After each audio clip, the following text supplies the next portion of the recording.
Bonsoir à tous et bienvenue à votre édition de 19h sur la télévision du Burkina. Un seul titre ce soir à Marcoy, dans la région du Sahel.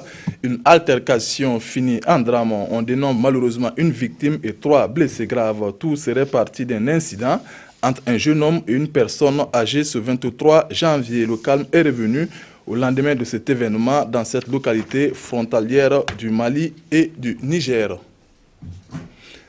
Un mort et 4 blessés, donc voici le bilan d'une altercation qui a viré au drame ce 23 janvier. Les faits se sont déroulés à Marcoy, localité située à une quarantaine de kilomètres de Gorom dans l'Oudalano. Tout serait parti d'un incident entre un jeune homme et une personne de 3e âge. Plus d'explications avec Alexis Wedraogo et Sekou Zongo. C'est ici qu'une banale altercation entre un jeune homme et une personne du 3e âge a viré à des coups de machette. Un incident qui occasionne une perte en vie humaine, 4 blessés dont 3 graves, tous évacués à Dori et à Ouagadougou. Vers 17h, il y a une situation dramatique qui est survenue suite à une altercation anodine entre un jeune homme et une personne âgée.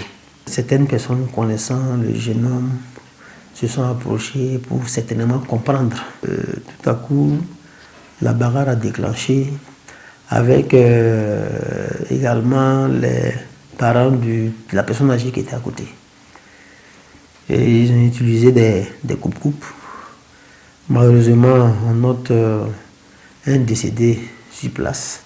Ayouba Isiaka Maïga, le jeune homme en question au départ des faits, est le seul blessé à regagner les siens pour l'instant. Il ne se souvient de rien, mais joue la carte de l'apaisement. Il a pardonné, donc la situation est calmée. Vraiment, lui-même, il pardonne tout le monde. C'est fini. J'ai pardonné et c'est fini. Les autorités de Marcoy disent travailler à apaiser les cœurs au lendemain de ces événements, car soutiennent-ils, dans cette partie du Burkina, les défis sont nombreux.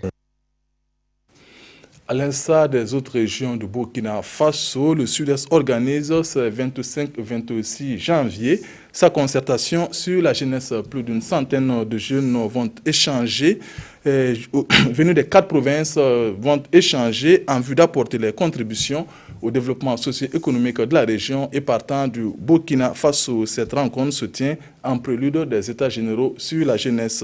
Justin Karambiri, ici à Kanana. Le Dutanien entonné ici en chœur pour donner le ton à cette concertation régionale de la jeunesse du Sud-Ouest. Une rencontre qui traduit la volonté et l'engagement du gouvernement de placer les jeunes au cœur de ses actions afin de faire de cette frange de la population des acteurs clés du développement. Ce qui arrive effectivement à notre pays, alors on incrimine la gouvernance. Donc nous, on s'est dit, au niveau du secteur de la jeunesse, pourquoi pas ne pas s'introduire effectivement sur cette question de gouvernance-là, pour voir c'est quel type de gouvernance, de management il faut effectivement instaurer pour permettre à l'ensemble du secteur, notamment aux acteurs principaux que sont les jeunes-là, d'apporter leur contribution. Ce sont ces réflexions qui permettront de prendre en compte leurs préoccupations à l'échelle nationale. Il faudra y mettre des siens pour vraiment sortir les résultats les plus importants pour notre région. Venus des 4 provinces de la région du Sud-Ouest, la centaine de participants devra donc se pencher 48 heures durant sur plusieurs thématiques. L'organisation et l'accompagnement des jeunes au Burkina Faso, la responsabilisation et l'autonomisation des jeunes au Burkina Faso. Le 3e, c'est le civisme et l'engagement citoyen des jeunes. Et le 4e, c'est la promotion de l'éducation extrascolaire des jeunes au Burkina Faso. De cette concertation régionale sortiront des préoccupations de la jeunesse du Sud-Ouest. Des préoccupations qui devront permettre d'alimenter les débats lors des prochains États généraux de la jeunesse placés sous le thème « Quelle gouvernance pour une contribution optimale de la jeunesse au renouveau politique, économique et social du Burkina Faso ». Le Japon apporte sa contribution à la mobilité des personnes et des biens dans la commune de Peni, province du Houé. Il a réalisé des pistes dont l'inauguration de celle du village de Niafogonon a eu lieu ce 24 janvier. Karimo Ilboudo, Ali Traoré. La joie des populations de Niafogo traduit la grandeur de l'événement. Ce village, situé dans la commune de Peni, dans le Houé, était difficile d'accès. Mais la donne a changé. Il vient de bénéficier d'une piste rurale, une piste qui sera d'un grand apport pour le développement de la localité. La construction de cette piste rurale est financée par le Japon à travers son ONG Corps dans le cadre de la phase 2 du projet d'aménagement de routes rurales avec des sacs remplis de terre pour redynamiser les organisations villageoises de façon permanente. Il est évident que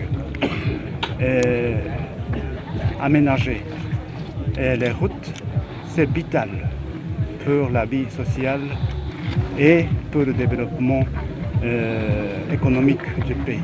Nous sommes venus en tant qu'ONG avec une nouvelle technique, c'est la technique d'Ono.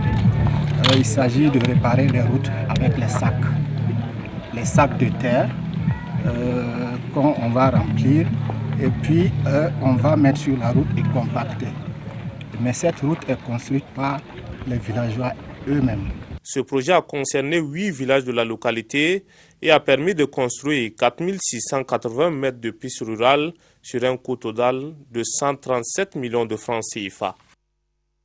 La première session ordinaire du comité de pilotage du programme ERA dans la région de la Boucle du Moun s'est tenue à Dédougou. L'objectif est de présenter le rapport d'activité de l'année 2015 et aussi évaluer l'exécution des recommandations antérieures. Prennent part à cette rencontre les agents des collectivités territoriales de cette région, Lassina Ouattara, Christophe Traoré et Karim Ouedraogo.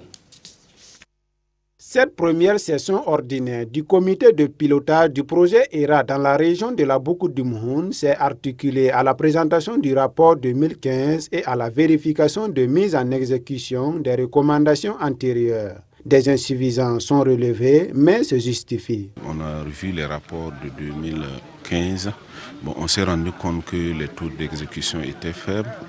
Et ça aussi, c'est lié à la situation sociopolitique de notre pays. Après l'insurrection, il y a eu le départ des maires, il y a eu la mise en place de délégations spéciales. Et quand ces délégations spéciales étaient arrivées, il fallait prendre du temps pour comprendre le projet avant de s'engager. Ce programme permet donc à notre région, à travers donc les collectivités territoriales, d'avoir un accompagnement efficace.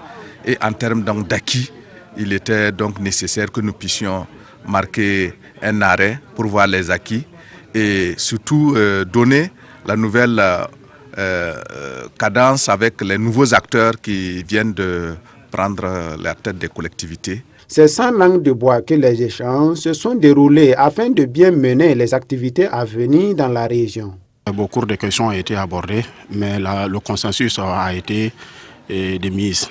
Il y a eu des points sur lesquels les recommandations ont été faites et nous pensons que nous en sommes sentis très fiers. La session a été l'occasion pour le projet de faire un don de 13 machines à coudre à l'organisation fêtière des corps de métier de Dédougou. Aussi, les participants à la session ont visité les réalisations du projet fait à Dédougou et Badala dans le Mouhoun et à Nouna dans la Kossi.